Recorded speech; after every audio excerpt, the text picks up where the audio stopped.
प्रणाम। और आज मैं ये कह सकता हूँ कि सबका चरण स्पर्श, क्योंकि हम सभी बच्चों को, मैं भी किसी माँ का बच्चा हूँ, और हम सभी बच्चों को यही सिखाते हैं कि सबसे पहले अगर इस दुनिया में कोई आपके लिए आपका शुभचिंतक है, आपका सबसे बड़ा दोस्त है, या आपका सब कुछ अगर दुनिया कह लें तो माँ होती है।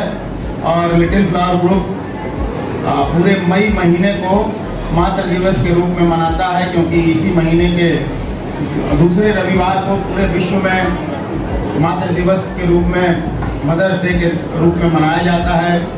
तो हम भी लिटिल फ्लावर परिवार भी आपके सभी माताओं के सम्मान में कहीं ना कहीं इस पूरे महीने 7 तारीख को हम कासमाबाद में किए, 14 तारीख को निजामुद्दीनपुरा जो शहर वाली ब्रांच है वहाँ पे, आज आपके यहाँ, ऐसे करके हर दिन इस पूरे मई में हर किसी न किसी दिन हम किसी न किसी ब्रांच पे माताओं के सम्मान में, आप सबके सम्मान में हम कोई ना कोई कार्यक्रम कर रहे हैं और आपको अपने विद्यालय में बुला रहे हैं। बुलाने का प्रयोजन सिर्फ एक ही होता है कि मेरे आपके विद्यालय के शिक्षकों, प्रधानाचार्य और हम दोनों के बीच आपस एक परस्पर प्रेम, एक कम्युनिकेशन जो गैप हो जाता है हम लोगों के बीच में कहीं ना कहीं से, वो कम्युनिकेशन गैप स्थापित ना हो। किसी ना किसी कारण से आप आते रहें, हमसे मिलते रहें, विद्यालय आते रहें, विद्यालय में प्रिंसिपल से मिलते रहें, और ये सबसे जरूरी है। अगर आप ऐसा नहीं करते हैं, कोई भी पेरेंट्स, मैं ही हूँ, अगर मेरे भी बच्चे हैं इसी ब्रांच में पढ़ते हैं, अगर मैं भी एज ए पेरेंट अपने बच्चों के लिए प्रिंसिपल और टीचर से बात नहीं कर रहा हूँ या उनसे नहीं मिल रहा हूँ, तो कहीं ना कहीं बच्चे की पढ़ाई अच्छी नहीं चलेगी। हम इसको थोड़ा बोझ समझने लगते हैं। एज ए पेरेंट हमको थोड़ा बोझा जैसा लगता है कि अरे अब जाना है, इतनी गर्मी पड़ रही है, इतनी धूप है, इतना छांव है, लेकिन उन माओं से पूछिए जिनके बच्चे नहीं हो रहे। डॉक्टर मैडम बैठी है हमारे बीच में इस समय, पूछिए कि कितनी महिलाएं ऐसी हैं जिनको बच्चे नहीं हो रहे, जिनको ये प्रॉब्लम है, वो डॉक्टर के पास जा रहे हैं, फिर वहां से भी नहीं तो मंदिर मस्जिद मजार पे जा रहे हैं, दुआ कर रही हैं, प्रार्थना कर रही हैं, मनौती मान रही हैं। आपको तो भगवान ने वो सबसे बड़ा तोहफा दिया जो माँ बनने की खुशी दिया। अब जब हम बन जाते हैं, पिता बन जाते हैं, जब तक नहीं बने रहते तब तक बहुत सारे सपना सजाते हैं, तो बेटा होगा, बेटी होगी, ऐसा करेंगे, वैसा करें, और जब हो जाता तो उसी को थप्पड़ लगाना शुरू, इधर बैठ नहीं रहा, ठीक से नहीं रह रहा, उसकी रोना, उसका चलना, उसका खाना, उसका उठना, उसका, हमें सब परेशान करता है। आपको हमको परेशान नहीं होना। आप जब बच्चा कभी, शायद मैं लगेगा कि ज्यादा बोल रहा हूँ या ज्यादा सिखा रहा हूँ, लेकिन मैं जो अनुभव करता हूँ वो मैं बता रहा हूँ कि जब कभी बच्चे से आप परेशान हो जाए तो अपना बचपन याद कीजिए। जब अपने बच्चे से कभी आप परेशान हो जाइए तो अपना बचपन याद कीजिए, और अपने बचपन को याद करके ये सोचिए कि मेरी माँ मुझसे कितना परेशान थी, मैं उससे कितना झूठ बोलती थी, मम्मी मुझे खट्टा खाने के लिए मना करती थी तो मैं चोरी से खाती थी, कैसे करती थी, कितना खेलने जाती थी, कितना सहेलियों में जाती थी, कितना बात करती थी। बच्चे गॉसिप करते हैं, आज फोन का जमाना है, अपने फ्रेंड से गॉसिप करते हैं, हमको बुरा लगता है, किससे बात कर रही हो, कहाँ पर? आप अपना दिन याद कीजिए, क्या आप अपने फ्रेंड से नहीं बात करते थे? आपको उसको समझाना है, और जब उसकी आप दोस्त बनेंगे, जब उसको वो फ्रीडम मिलेगी, उसको ऐसा फील होगा कि मुझे मम्मी के अलावा मेरा कोई बेस्ट दोस्त हो नहीं सकता, जो भी बातें हैं मैं माँ से शेयर कर सकती हूँ। जब वो गैप खत्म हो जाएगा तो आपका बच्चा दोस्त ढूंढने नहीं जाएगा। परेशानी कहाँ पे है?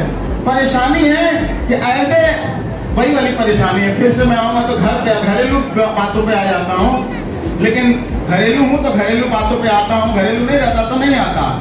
जैसे अपनी बेटी है, दूसरे की बेटी घर में आई तो बहू हो जाती है, अगर हम उसे बेटी के जैसे ट्रीट करें तो कहाँ कोई दिक्कत होगी? नहीं होगी। वैसे ही आपकी बेटी के साथ है, आपके बेटे के साथ है।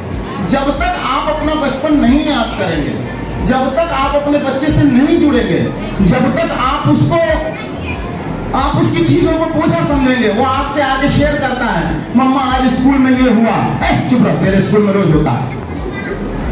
अब उसका मनोबल कितना आपने गिरा दिया।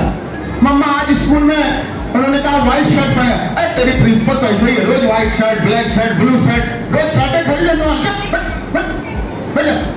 अब हो गया उसका मनोबल डाउन। आप उससे पूछिए क्या प्रोग्राम है बेटा तुम्हारे स्कूल में, तुम सेलेक्ट हुए हो क्या, बेटी अगर बेटी को किसी आपके सिंगिंग को उसमें सेलेक्ट किया गया है या उसको डांस में सेलेक्ट किया है, तो आप उसके साथ उत्साहित होइए, उतना ही आपको वही सेलेक्ट हो गई, बहुत अच्छी बात है। बेटा क्या ड्रेस लगा है तुमको, चलो हम तुम्हारे लिए खरीद देते हैं, या हमको अगर स्टिच करने आता है तो हम बना देते हैं। आप देखिए वो बच्चा कैसे आपसे जुड़ता है। कोशिश तो कीजिए कि चलो मैं स्टिच करा देती हूँ तुम्हारा ड्रेस, और जिस दिन आपने ऐसा करना शुरू कर दिया उस दिन से वो बच्चा कहीं दोस्त खोजने नहीं जाएगा। अब ये विश्वास मानिए, जो आज के समय में लोग कह रहे हैं कि हमारा बेटा बेटी हमको छोड़ दे रहा है, या बहुत सारे लोग ऐसे हैं जो शिकायतें करते हैं, वो कहीं ना कहीं अपने बच्चे को बहुत पहले छोड़ दिए थे, इसलिए उनका बच्चा आज उनको छोड़ दिया है। आप ऐसा नहीं चाहते हैं कि आपके जीवन में ऐसा हो, तो आज अपने बच्चे को मत छोड़िए, कल आपका बच्चा बिल्कुल नहीं छोड़ेगा। ऐसा कोई संभावना नहीं है कि बेटा अपने माँ बाप को छोड़ दे, विषम परिस्थितियों में छोड़ दे, ऐसा हो नहीं सकता। जिस माँ ने पैदा किया, जिस माँ के गर्भ में वो रहा है, उसकी तकलीफें देखा है, उसने अपनी छाती से सजा के लगा के उसको दुलार करके रखा, वो बेटा छोड़ नहीं सकता। छोड़ता इसलिए है कि आप उससे दूर होते चले जाते हैं। आज हमने रिश्तों के महत्व को खत्म कर दिया। देखिए बहुत बहुत बड़ी बात मैं कह रहा हूं, शायद ये बातें कुछ लोगों को ऐसा लगे कि देखिए पता नहीं कौन सी बात आज बैठा के कहने लगे। आज जरूरत है बच्चे को आप रिश्ते बताइए कि ये तुम्हारे दादा हैं, ये तुम्हारी दादी हैं, ये तुम्हारे नाना हैं, ये तुम्हारे नानी हैं, उनको उसके मिलवाइए। छुट्टी में जाने के, हिल स्टेशन जाने के बजाय गांव जाइए, उसको अपनी मिट्टी से रूबरू कराइए। तो बहुत जरूरी है आज के परिवेश में, जहां मॉडर्न के नाम पर, जहां पिज्जा और बर्गर और इस संस्कृति के उसमें बच्चा अपनी चीजों से दूर हो रहा है। और आप जिस धर्म, मजहब, जाति, कुल में जन्म लिए हैं, उसकी परंपराओं को, उसकी चीजों को उसको सिखाइए। बच्चा घर से निकलता है तो बच्चे को कहिए कि मंदिर में जाकर प्रणाम करो। बच्चा को सवेरे उठाइए, केवल जुमा की नमाज पढ़ाने से नहीं होगा, उसको सवेरे फजर की नमाज पढ़ने की आदत डालिए, तब धर्म पूरा होगा। केवल नए कपड़े ईद में बनवा लेने से नहीं होगा, उसको बताइए कि ईद में ज़कात भी निकालते हैं, तुम 100 रुपया साल भर में बचाए हो तो 10 रुपया तुम किसी गरीब को दो। केवल दुर्गा जी के पंडाल में जाके पूजा कर लेने से, नवमी पूज लेने से नहीं होगा।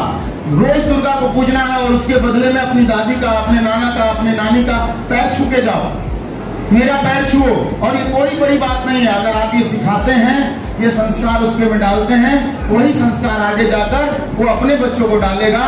ऐसे ही संस्कृति आगे बढ़ेगी।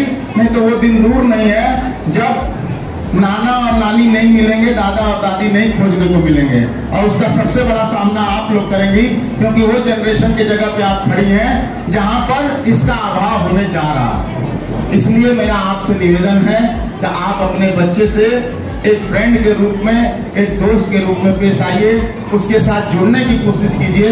आपको इंग्लिश नहीं आती, कोई बड़ी बात नहीं, आपको मैथ्स नहीं आती, कोई बड़ी बात नहीं, आपको साइंस नहीं आती, कोई बड़ी बात नहीं, आपको फिजिक्स नहीं आती, कोई बड़ी बात नहीं है।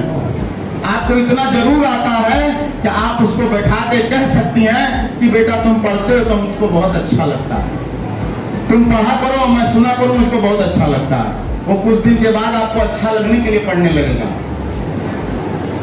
आप उसको जब उसको एक मेडल मिलता है ना, ये दे ले स्कूल वाले, खेती चुकी मेडल, एक खाती को परेशान रह लिया नहीं, वो मेडल जब उसको मिले तो आप उसको गले में डाल के खुश होइए, अरे मेरा बेटा मेडल जीत के लाया है, बहुत बड़ी बात है, मैं तो कभी नहीं पाई, तुमने मेरा सपना पूरा कर दिया।